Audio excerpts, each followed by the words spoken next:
բարձրտահար, հողմավար, դողացին մեղմաբար, տերևները դեղին պատեցին իմ ուղին, ճաճանչներս թոշնան, անուրջներս աշնան, իմ խոհերը երկնածին, գնացին։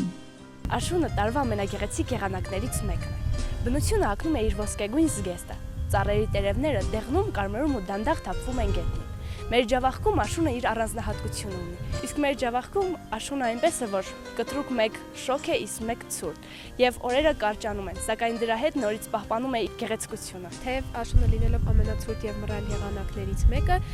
նրա ոսկեգույն տերևները ծածկում են նրա մռայլությունը։ Եթե տարվա մեջ գարունը խորհրդանշում է երիտասարդությունը, ամառը եռանդն ու ուժը, ապա աշունը մտորումների ժամանակն է։ Եվ ծառերը թողնելով իրենց տերևները տեղ տալով նորերին, այդպես էլ մարդը պետք է կարողանա տեղ տալ նորերի համար։ Աշնան բնորոշներից մեկն է տերևաթափը, բերքահավաքը, երբ աշունը իր գույներով զարդարում է ամբողջ քաղաքը։ Նորից անձրև, մշուշ ան,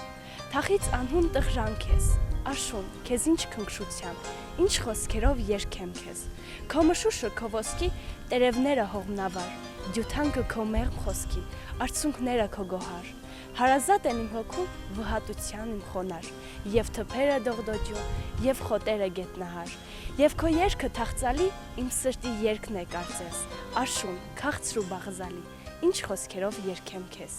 Կախարդական գույներ,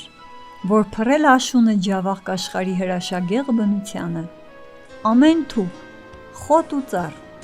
դաշտ ու անտառ, դարձել են նախշում գորգեր։ Մասրնու ճյուղին կարմրին է տալիս մասուրը,